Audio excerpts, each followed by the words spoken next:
자, 오늘 일은 밥벌이인가 소명인가 오늘 두 번째입니다. 스트레스. 여러분 혹시 지난주에 오셔서 이거 거꾸로 놨다고 생각하시는 분 계십니까? 일부러 이렇게 놨습니다. 일부러 스트레스 받으시라고. 보면 스트레스 받으시죠? 자, 오른쪽에도 오늘 아주 준비를 잘했습니다. 저것은 제가 조금 이따가 말씀드리겠습니다. 올 1월 8월에 천안의 한 모텔에서 30세의 한 남성이 목숨을 스스로 끊었습니다. 30세 꽈따온 나이입니다. 그 젊은 나이에 생을 스스로가 포기를 해버렸습니다. 자, 이 남성이 쓴 유서가 발견이 됐는데 유서에는 이렇게 적혀 있었습니다. 부모님 죄송합니다. 공무원 시험에 합격했다는 것은 거짓말입니다. 자, 이 젊은 남성이 수년 동안 공무원 시험을 준비를 했었습니다. 근데 번번이 실패를 했습니다. 계속해서 실패하면서 가장 죄송한 분들이 바로 부모님이었습니다. 부모님 뵙기가 너무너무 미안하고 죄송했습니다. 그래서 급기야 그는 작년 1월 달에 부모님께 아버지 어머니 제가 드디어 공무원 시험에 합격했습니다. 이제 충남의 어느 군청에서 일을 하게 되었습니다. 거짓말을 했습니다. 매일 아침마다 출근을 하는 흉내를 내야 됩니다. 아침마다 출근을 합니다. 일을 하면 수입이 들어와야 되지 않습니까? 제3금융권에서 비싼 이자를 안고 돈을 2천만 원 빌렸습니다. 그렇게 1년을 생활을 합니다. 얼마나 힘들었겠습니까? 그 마음속에 생기는 그 부담감 얼마나 컸겠습니까? 그는 견디지 못하고 올 1월 8월에 모텔에서 스스로의 삶을 마감을 했습니다. 요 근처 노량진에 가면 이 공무원 시험을 준비하는 학원들, 이 공무원 시험을 위한 학원들이 많습니다. 어느 기자가 찾아갔습니다. 이 소식을 전하면서 어떤 생각이 드느냐고 물었습니다. 지금 공무원 시험을 준비하는 한 여성이 대답합니다. 남의 이야기가 아닙니다. 저도 그 이야기를 듣고 공부할 맛이 나지 않습니다. 집에 들어가면 어머니가 수고했다라고 등을 두들겨주고 아침에는 또 밥을 차려주는데 너무너무 죄송한 마음뿐이라고 했습니다. 늘 부모님께 죄송합니다, 죄송합니다 말은 못하고 마음으로 늘 그렇게 되뇌이고 있다라고 이야기했습니다. 지금 우리나라의 우리 젊은이들 굉장히 힘든 삶을 살아가고 있습니다. 공식적으로 이 실업률은 9.2%입니다. 작년 청년 실업률이 9.2%입니다. 근데 구직을 포기한 사람들을 다 합산하면 20% 정도가 된다고 합니다. 10명 중에 2명은 직장을 얻지 못하고 있습니다. 지금 우리나라 젊은이들에게 마음의 공포라는 게 이게 뿌리 깊게 자리를 잡고 있다고 합니다. 그 공포는 어디서 오느냐?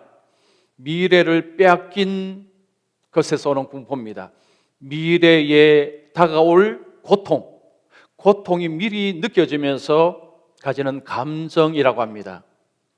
빈곤으로 떨어지지 않을까? 무한 경쟁에서 낙오되지 않을까라는 생각이 마음속에 공포로 다가온다는 것입니다. 아무리 노력해도 바꿀 수 없는 이 현실 앞에서 무기력한 모습을 보이고 있다고 합니다. 자면서도 죄송한 마음으로, 먹으면서도 죄송한 마음으로 살고 있는 것이 오늘날 우리 한국 사회에 살아가는 젊은이들의 현주소라고 합니다. 그러면 직장에 들어간 우리 젊은이들은 어떨까요? 괜찮을까요? 작년에 사축일기라는 책이 출간이 되었습니다. 이 사축은 뭐냐? 회사에서 키우는 가축입니다.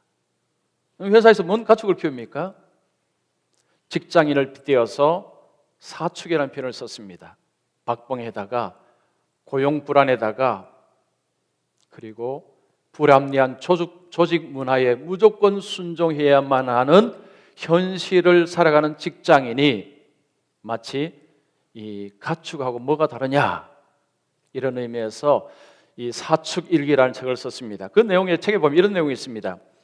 이제 그 회사로 들어간 취업을 한 이제 새내기입니다.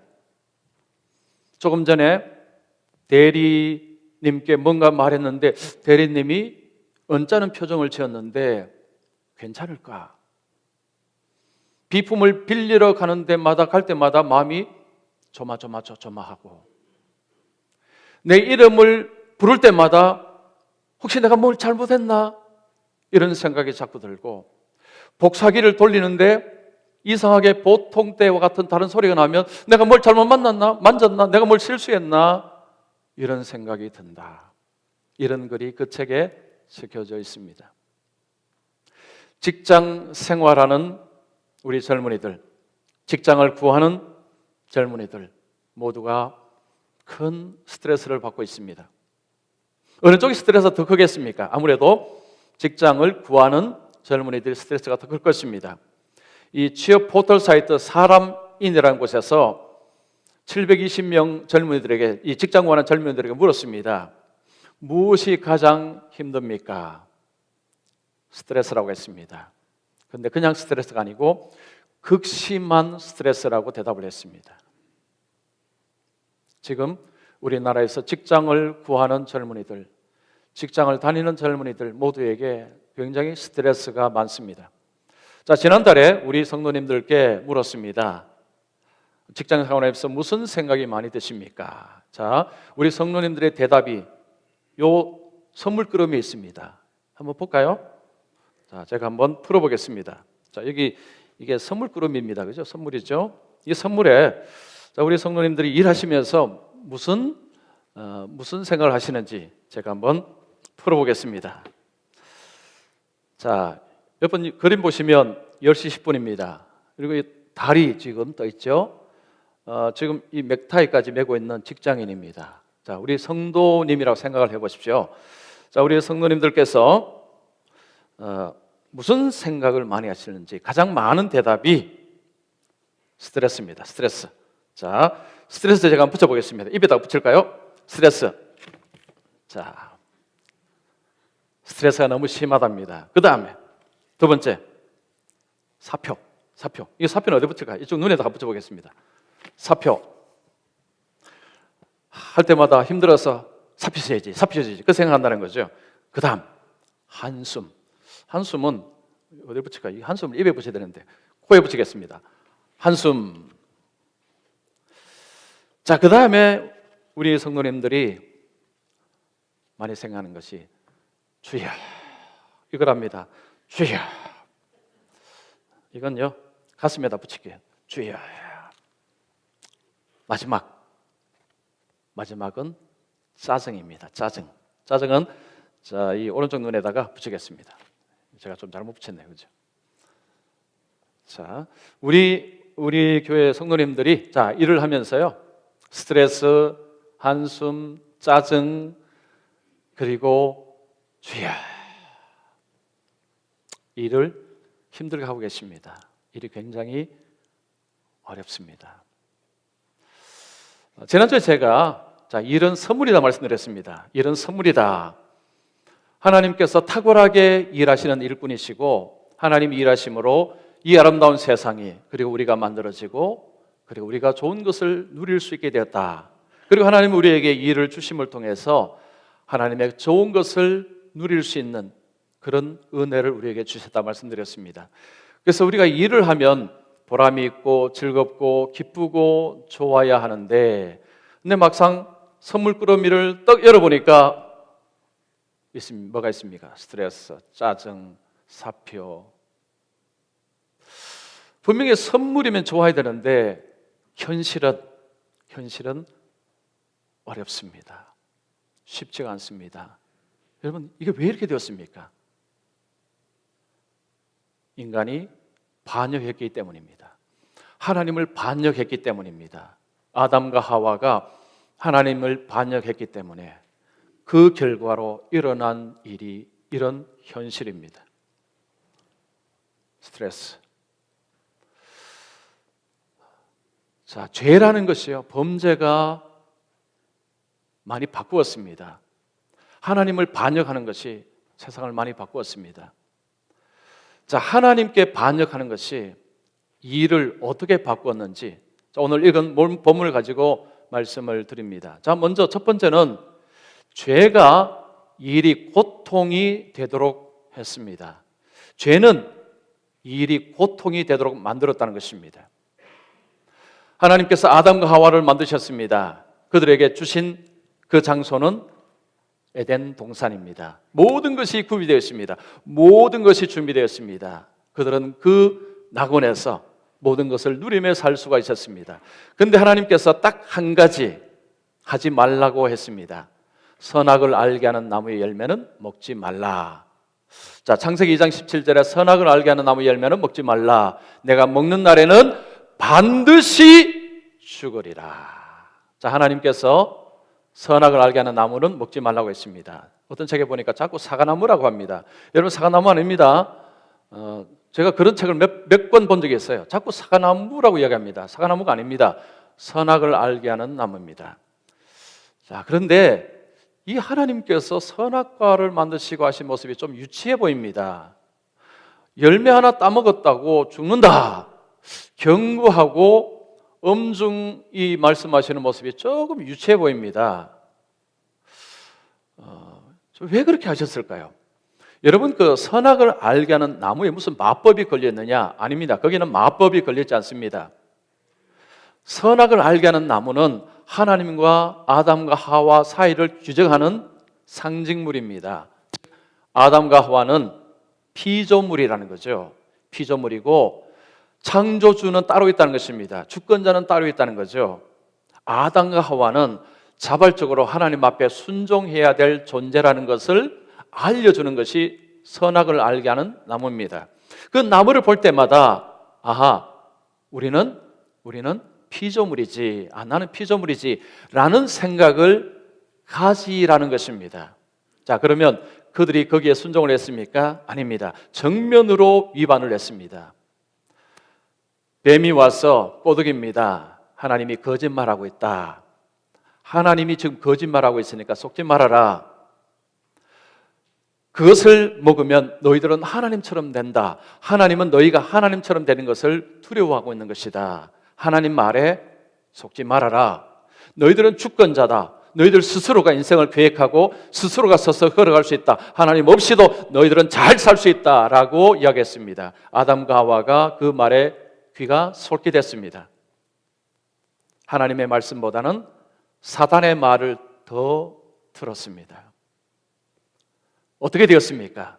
자, 하나님께서 말씀하셨죠. 내가 먹는 날에는 반드시 죽으리라 말씀하셨습니다. 물고기가 물에서 나오면 어떻게 됩니까? 물고기가 물에서 나오는 순간 서서히 죽어가다가 죽습니다. 마찬가지입니다. 아담과 하와가 범죄하였기 때문에 그들에게 죽음이 찾아왔습니다. 어떤 사람들 그럽니다. 당장 안 죽었네. 죽음의 병에 걸려서 서서히 죽어가는 신세가 되었습니다. 그 병은 아무도 치료할 수가 없습니다. 아담과 하와는 그 병에 걸려서 그냥 죽어가는 신세가 되었습니다. 그런데 죄라는 것이 아담과 하와를 죽일 뿐만 아니라 온 피조 세계에 영향을 미쳤습니다. 온 세상에 영향을 미쳤습니다. 온 세상을 뒤벙벅으로 엉망진창으로 만들어 버렸습니다. 자, 오늘 말씀 17절에 보십시오. 너로 말미암아 땅이 저주를 받고, 땅이 저주를 받는다는 것은 하나님의 은혜의 손길을 거두시는 것을 말합니다. 하나님께서 만드신 만물을 하나님께서 은혜의 손길로 지키시고 보호하시고 아름답게 하시는데 손길을 거두시면 그 땅은 황폐하게 되는 것입니다. 하나님께서 인간들이 범죄하자 하나님의 은혜의 손길을 거두신다라고 말씀합니다. 자, 그래서 어떻게 되었습니까? 18절에 땅이 내게 가시덤불과 엉겅퀴를 낼 것이라. 그 땅에 생긴 것이 뭐냐?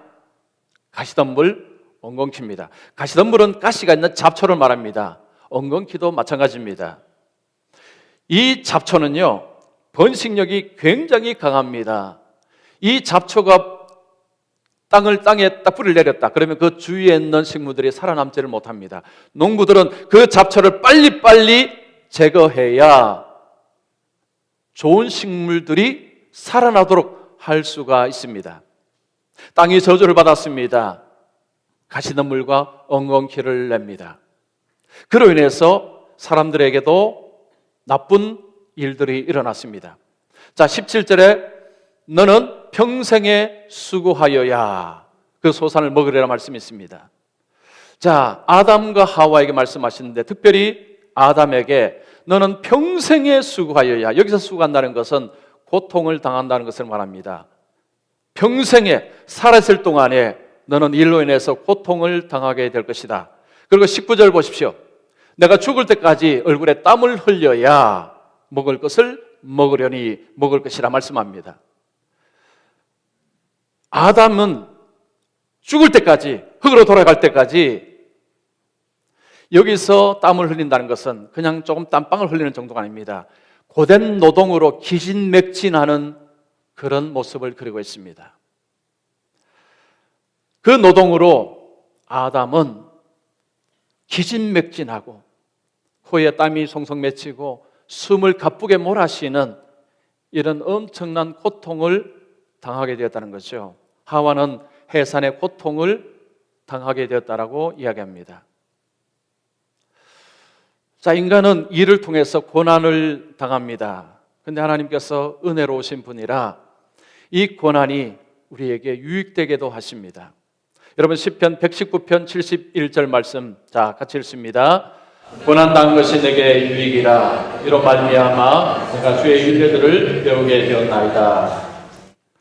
자, 고난당한 것이 내게 유익이라, 고난이 우리에게 좋은 것이 아닙니다. 나쁜 것입니다. 그런데 하나님은 은혜로우신 분이라 이 고난을 통해서 우리에게 좋은 일을 행하십니다. 고난을 당하고 나서 하나님을 알게 되고 하나님의 말씀의 가치를 깨닫게 되었다는 거죠. 고난 당하기 전에는 하나님을 가볍게 생각하고 하나님의 말씀을 무시하며 살았습니다. 그런데 고난을 당한 후에 하나님의 말씀의 귀를 열고 그 말씀을 배우게 되었다는 것입니다. 이 일을 통해서 고난을 겪습니다. 그래서 사람들은 일을 할 수만 있다면 그만두고 싶어 합니다. 왜냐하면 너무 힘들기 때문입니다. 그래서 많은 사람들이 이런 생각을 하죠. 일을 빨리 해서 좀 일을 안 하고 싶다는 거죠. 빨리 일하는, 즉 많이 빨리 벌어서 일을 쉬고 싶다는 생각을 많이 합니다. 한 중년 남성이 있었습니다. 이분은 친구들 만날 때마다 일 내가 그만두고 싶다 뭐 입버릇처럼 이야기를 했답니다. 그래서 친구들이 그런 이야기 들을 때마다 그래, 그러면 좀 쉬면서 해라. 너는 밤낮 없이 일만 하는 모습을 보니까 너무 안쓰럽다. 좀 쉬어가면서 해라고 친구들이 조언을 했습니다. 그럴 때마다 이 중년 남성은 이런 이야기합니다. 지금 내가 쉴 때가 아니야. 조금만 더 열심히 일하면 그러면 돈을 조금 더 벌 수 있어. 그러면 그 다음에 여유를 가질 수 있어 라고 말합니다. 또 어느 날 몸이 좋지 않습니다. 병원에 가서 검사를 합니다. 고혈압 판정을 받았습니다. 의사가 말합니다. 당신 몸 관리 좀 하셔야 되겠습니다. 술, 담배 좀 자제하시고 운동도 좀 하시죠. 아내가 남편에게 말합니다. 이제 당신 몸도 안 좋은데 일을 좀 줄이고 우리 가족과 함께 시간을 좀 가지는 것이 좋겠소. 남편이 말합니다. 내년에 합시다. 지금 이번에 내가 맡은 일 이것만 끝내고 나면 그러면 돈이 좀 더 많이 벌 수 있는데 그러면 내년에 우리가 가족과 함께 좀 여유를 가질 수 있을 거요. 자, 1년이 지났습니다. 뭐라고 했을까요? 내년에. 그러니까 원래 조금 하고 내년에. 이분은 입에서 나오는 것이 내년입니다. 내년. 이 간판에요. 이런 간판에 식당이 있다고 합니다. 내일 맥주 공짜. 간판이요. 내일 맥주 공짜. 내일은 맥주가 공짜다. 이런 간판의 식당이 있다고 합니다. 어떤 사람이 이 간판을 보면서 이야, 이 집 참 좋은 집이구나. 내일은 맥주가 공짜구나 하면서 그날 맥주를 마시고 내일 와야지. 자, 내일 왔습니다. 맥주를 공짜로 줄까요? 안 주죠. 왜냐하면 내일 준다고 했습니다. 내일. 그 식당은 절대 맥주를 공짜로 주는 일이 없습니다. 왜냐하면 내일 약속했습니다. 내일. 많은 사람들이 내일은 좋아질 거야. 내일은 달라질 거야. 내일은 좋은 일이 일어날 거야. 내일을 이야기합니다. 복권을 사는 분들이요, 바로 이 심리 때문에 복권을 산답니다. 작년에 우리나라 사람들의 2분의 1, 반 정도가 복권을 사셨답니다. 뭐 그만큼 되는지 모르지만 어쨌든 복권을 많이 사셨대요. 여러분, 복권 1등 당첨될 확률 814만 분의 1. 감이 잘 안 오죠? 벼락 맞을 확률보다 낮습니다. 벼락 맞아 보셨어요? 벼락 맞아 보신 분 계십니까? 안 계시죠? 벼락 맞을 확률보다 낮은 확률이 복권 1등 당첨될 확률이라고 합니다. 그러니까 이게 뭐 거의 안 되는 거죠. 자, 그런데 복권을 사면 이런 생각을 보통 한답니다. 1등에 당첨이 되면 그럼 어디 집을 짓고 이제 일은 그만두고 이제 이런저런 곳에 여행도 좀 다니고, 남진이 그런 노래 했죠. 저 푸른 저 하늘에 그림 같은 집을 짓고 잘하시네요. 예. 그런 생각을 한답니다. 죽으라고 일을 해도 전셋값 따라잡지 못하는 이 불쌍한 운명을 뒤바꿀 수 있는 일말의 기대감, 이게 복권이기 때문에. 그래서 복권을 사람들이 산다고 합니다. 자, 그만큼 일이 힘들다는 거죠. 일하는 것이 어렵다는 이야기입니다. 여러분, 일 힘드시죠? 월요일 되면 월요병 있지 않습니까? 이거 오늘 또 일하러 가야 되네. 여러분, 힘드실 것입니다.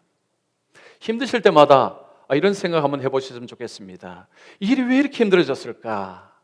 그래, 하나님을 떠났기 때문에, 하나님 없이 살려고 하니까 이런 고통이 왔구나. 바로 그겁니다. 우리가요, 하나님 없이 내 힘으로 하나님 말씀을 무시하고 하나님 없는 것처럼 하나님을 교회당에 모셔두고 일주일 동안 살아가시면 우리에게 찾아오는 현실은 차디찬 현실입니다. 고통입니다. 저 보이시죠? 짜증, 사표, 한숨, 스트레스, 주여, 스트레스. 하나님을 떠난 인간에게 찾아오는 현실이 바로 이겁니다. 자, 그러면 일은 또, 이 죄는 우리에게 또 어떤 영향을 미쳤느냐? 결과, 열매를 얻지 못하도록 만들었습니다. 보상이라고 표현할 수 있습니다. 열매, 결과, 보상이라고 표현할 수 있습니다. 죄는요, 일을 해도 보상을 받지 못하는 이런 형편에 이르게 했습니다. 여러분, 17절에 보면 내 평생에 수고하여야 그 소산을 먹으리라 라는 표현이 있습니다. 소산을 먹으리라, 이 먹으리라는 표현이 미완료형 동사입니다. 이것은 소산을 먹을 수도 있고 못 먹을 수도 있고, 이것을 이야기합니다. 우리가 열심히 일하면 거기에 대한 보상을 받는 경우도 있습니다. 그러나 받지 못하는 경우도 허다합니다. 학생이 열심히 공부합니다. 그런데 공부만큼 성적을 얻지 못할 때가 많습니다. 가게를 하시는 분들 열심히 아침 일찍부터 가게 문을 열고 열심히 하는데 물건을 많이 팔지 못할 때가 있습니다. 농부가 봄에 열심히 씨를 뿌립니다. 아침 저녁으로 열심히 농사를 짓습니다.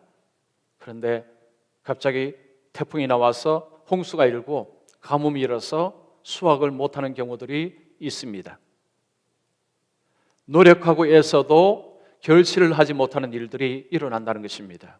이것이 오늘날 이 세상에서 일하는 자들에게 일어나는 현실이라는 것입니다. 자, 이것을 전도서 2장 17절은 우리에게 말씀하고 있습니다. 자, 같이 읽습니다. 시작. 내가 사는 것을 미워하였으니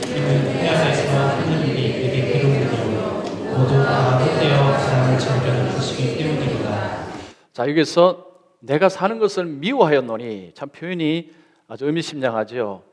해아래 사는 일이 내게 괴로움이요 모두 다 헛되어 바람을 잡으려는 것이다, 이런 표현을 씁니다. 자, 이 표현이 어떤 표현일까요?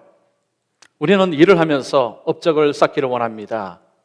성공하기를 원하고 영향력을 행사하기를 원합니다. 좋은 업적을 통해서 이렇게 남기기를 원합니다. 만약 어떤 분이 일을 통해서 어떤 것을 성취를 했습니다. 시간이 좀 지나면 다른 분들이 더 큰 성취를 내서 앞에 성취가 사라져 버립니다. 운동선수들이 은퇴할 때에 기록을 남기지 않습니까? 야구나 축구나 보면 골이라든가 안타라든가 홈런 개수로 이제 기록을 남깁니다. 어떤 선수가 잘했습니다. 은퇴하면서 기록이 좋아졌습니다. 근데 그 기록이 영원합니까? 조금 지나면 다른 선수가 그 기록을 깨어버립니다. 그러면 앞의 기록이 사라져버리는 거죠. 묻혀버립니다. 이 땅에서 노력하고 애쓰고 어떤 것을 업적을 성취하고 뭔가를 이루었다 하지만 시간이 지나면 그것들이 사라져버립니다. 퇴색이 되어버립니다. 일시적이요, 제한적이고 우리를 만족해 하지 못한다는 것입니다. 자신을 믿고 자신의 능력을 믿고 여러분 이 일을 믿는다는 것은 굉장히 어리석은 것입니다. 자, 전도서 9장 11절 말씀 같이 읽습니다. 시작. 내가 다시 그 앞에서 보니 빠른 경주자들이라도 승천하는 것이 아니며 용사들이라도 전쟁에서 승리하는 것이 아니며 지혜자들이라도 음식물을 먹는 것도 아니며 잘 자라다고 재물을 얻는 것도 아니며 지식인에게라도 은총을 주는 것이 아니니. 자, 거기 보면 빠른 경주자들이라고 선착하는 것이 아니고 용사들이라고 전쟁에서 승리하는 것도 아니고 지혜자들이라고 음식을 얻는 것도 아니고 명철자들이라고 재물을 얻는 것도 아니고 그리고 지식인들이라고 은총을 입는 것이 아니다라고 했습니다. 이들은 다들 탁월한 자들입니다. 능력의 자들이죠. 자, 빠른 경주자가 선착하지 않는다. 이것은 올림픽을 보면 알 수 있습니다. 이제 곧 올림픽이 열립니다. 4년 동안 정말 땀을 흘리면서 훈련을 합니다. 그 올림픽 메달을 위해서. 그런데 그 메달을 따는 사람은 극히 소수입니다. 많은 선수들은 메달을 받지 못합니다. 단거리 경주 100m나 200m 경주를 이제 하기 전에는 아나운서가 기록을 이야기합니다. 어떤 선수는 기록이 좋습니다. 그래서 이 선수가 아마 우승할 것 같습니다. 막상 경기를 뛰면서 스텝에 엉키면서 쓰러지는 경우들이 있습니다. 여러분 쇼트트랙, 그 스피드 스케이팅 보시면 이 좁은 공간에서 여러 선수가 막 돌지 않습니까? 돌다가 시큰 잘 도는데 옆에 선수가 넘어지면서 스케이트 날에 딱 걸려서 우리 선수들이 넘어져서 안타깝게도 이 메달을 따지 못하는 경우들을 볼 수 있습니다. 열심히 노력하는 거죠. 열심히 노력하고 애를 쓰고 땀을 뻘뻘뻘 흘리지만 어떻습니까? 그런다고 다 메달을 따느냐? 그렇지 않다는 거죠. 지혜자들, 지식인들, 이 세상에서 똑똑하고 많이 배우고 능력을 많이 가지고 있지만 그렇다고 그들이 원하는 대로 세상이 그들에게 주느냐? 그렇지 않다는 이야기입니다. 아무리 능력이 있다고 원하는 대로 되지 않는다는 거죠. 그래서 능력을 믿는 것도 어리석은 것이고 이 일을 믿는 것도 어리석은 것입니다. 1989년 2월 24일에 호놀룰루에서 뉴질랜드로 가는 유나이티드 에어라인 비행기가 하나 이륙을 합니다. 처음에는 계속 고도를 높여갑니다. 22,000피트까지 쫙 높이 올렸습니다. 그런데 그때 갑자기 비행기 옆구리에서 퉁 하면서 튕겨 나갔습니다. 화물칸 앞문이 떨어져 나간 것입니다. 구멍이 뚝 열렸습니다. 그 곁에 있던 9명의 승객들이 바람에 쏠려서 밖으로 나가면서 목숨을 잃었습니다. 거기서 나온 파편들 때문에 오른쪽 엔진 2개가 멈춰섰습니다. 이게 기가 막힌 일이 벌어진 거죠. 22,000피트 상공에서 엔진 2개가 멈춰섰고 옆구리에 구멍은 뻥 뚫렸습니다. 크로닌이라는 이 기장이 38년 경력의 기장입니다. 아주 탁월한 기장이죠. 근데 그 순간에 그가 뭘 할 수 있겠습니까? 지금 가장 착륙을 빨리 할 수 있는데 거리가 200km였다고 합니다. 200km 가면 이제 착륙할 수 있는 비행장이 있었습니다. 고도를 낮춥니다. 낮추면서 속력을 줄여야 됩니다. 그리고 거기에 있던 모든 유료들 다 버려야 됩니다. 착륙을 위해서는 270km까지 이 속도를 떨어뜨려야 된다고 합니다. 근데 310km 정도까지 떨어졌는데 그 다음 떨어지지 않습니다. 기계가 고장이 났습니다. 그런데 이 기장이 비행기를 아주 멋지게 운행해서 안전하게 착륙을 했습니다. 얼마 후에 기자가 기장에게 찾아갔습니다. 저 상공에서 화물칸 앞문이 떨어져 나갈 때 무슨 생각이 들었습니까? 그때 이분이 이렇게 말합니다. 기도해야 되겠다. 그 생각이 딱 들었다고 합니다. 승객들을 위해서 잠시 기도를 했다고 합니다. 사람들은 이걸 기적이라고 불렀습니다. 어떤 사람들은 운이 좋았다고 이야기합니다. 운을 이야기합니다. 참 그 사람 운이 좋았어. 그 승객들 운이 좋았어. 예수 믿는 사람은 운을 이야기하지 않습니다. 하나님이 도우셨어라고 이야기합니다. 책을 보면요, 믿지 않는 분들도 이 운 이야기를 많이 합니다. 운칠기삼 그런 이야기죠. 운이 필요한데 열심히 일하는 자에게 운이 따라온다는 이런 표현을 씁니다. 굉장히 그럴듯한 표현입니다. 그러나 예수 믿는 사람은 그 말을 믿지 않습니다. 운이라는 것은 없습니다. 모두가 하나님의 섭리와 하나님의 손길 가운데 있기 때문입니다. 자, 이 땅에서 일어나는 모든 것은 다 하나님의 섭리 속에 있습니다. 하나님의 손길 속에 있습니다. 운, 우연 이런 것들은 존재하지 않습니다. 사람들이 그렇게 부를 뿐입니다. 이 땅에서 인간의 능력을 초월하는 그런 문제들은 일어납니다. 사람들 그래서 운을 기대하는 거죠. 자신의 능력, 자신이 컨트롤할 수 있는 범위 넘어가는 일들이 일어납니다. 그래서 당황하고 그래서 실패하고 넘어집니다.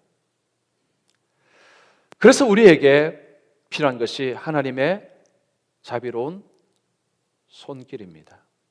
여러분 누가복음 5장에 가면 베드로가 밤새도록 물고기를 잡습니다. 한 마리도 못 잡았습니다.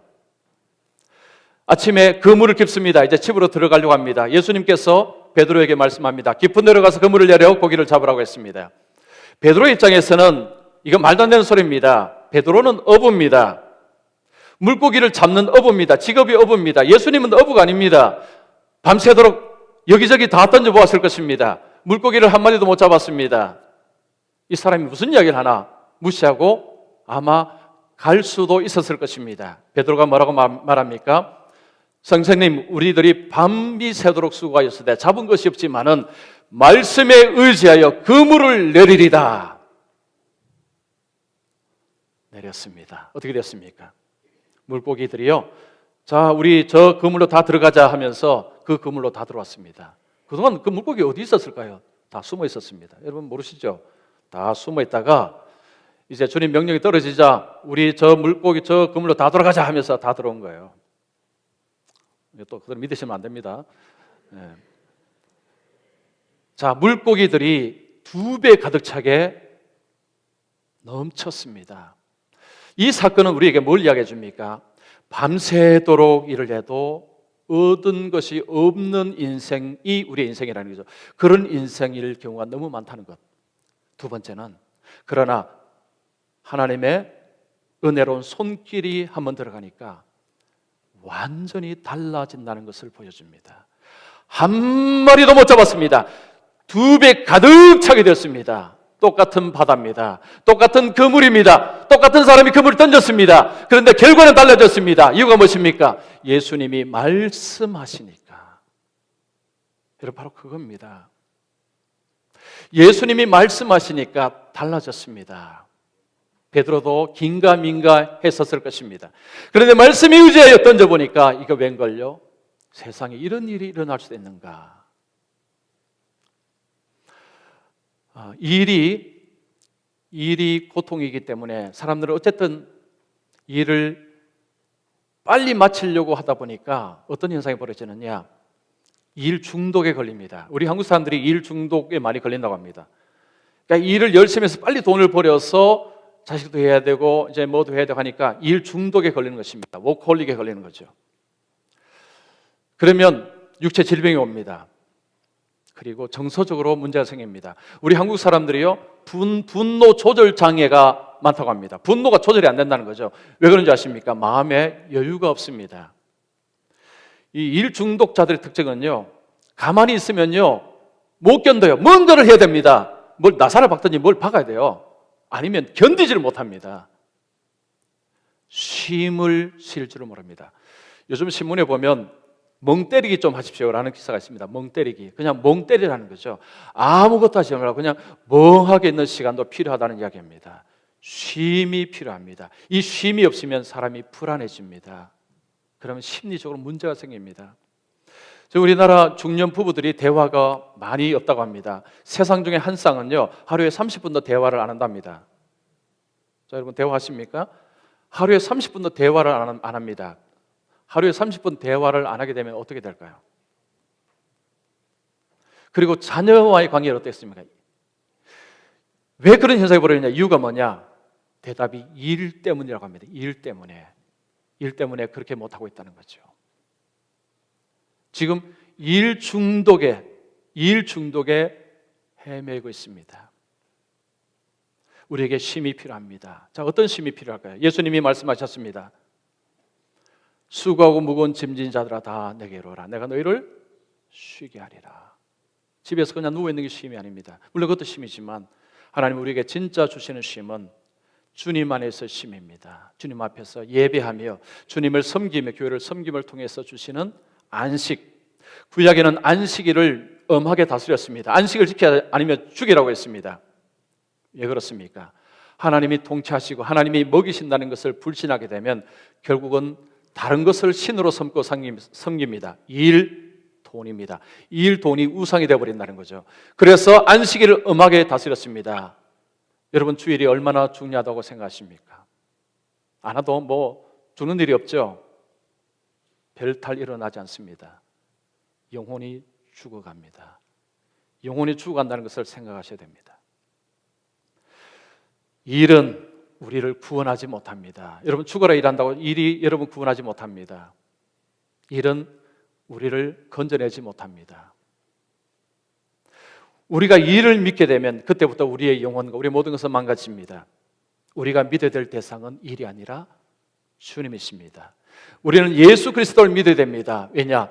예수 그리스도께서 모든 것을 회복하시는 분이시기 때문입니다. 자, 로마서 8장 21절 말씀 같이 읽습니다. 시작. 그 가난한 것은 부정도 썩어짐에 종로로 데서 타락되어 하나님의 자녀들의 영광이 자기에게 이르는 것이니라.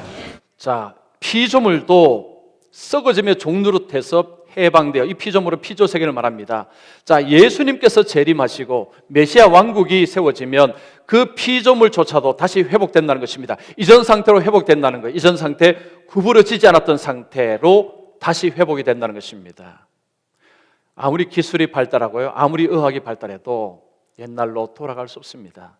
구부러지기 이전의 상황으로 못 돌아갑니다. 그것은 주님만이 하십니다. 주님이 새하늘과 새 땅을 통해서 우리에게 하신다는 말씀입니다. 여러분, 일을 믿으시면 안 됩니다. 일을 믿으시면 망가집니다. 자, 이사야 11장 9절 말씀 있습니다. 시작.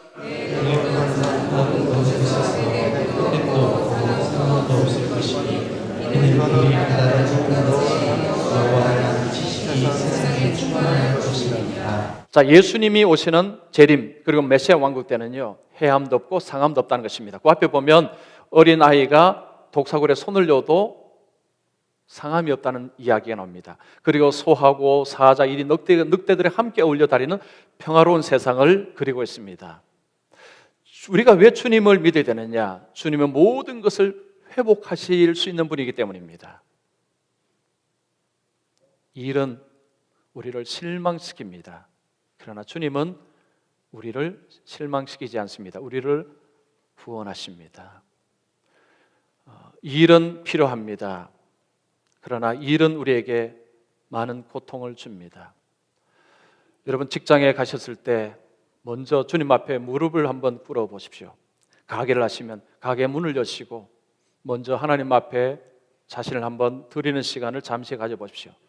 성경책을 펴시고요, 말씀을 읽고서 말씀을 잠시 묵상을 하시고 그리고 이렇게 기도해 보십시오. 하나님, 오늘도 이 일터에 하나님의 은혜로운 손길로 역사하여 주시옵소서. 하나님, 이곳에서 하나님의 손길로 통해서 변화가 일어나게 하여 주시옵소서. 고통의 자리가 축복의 자리가 되게 하여 주시옵소서.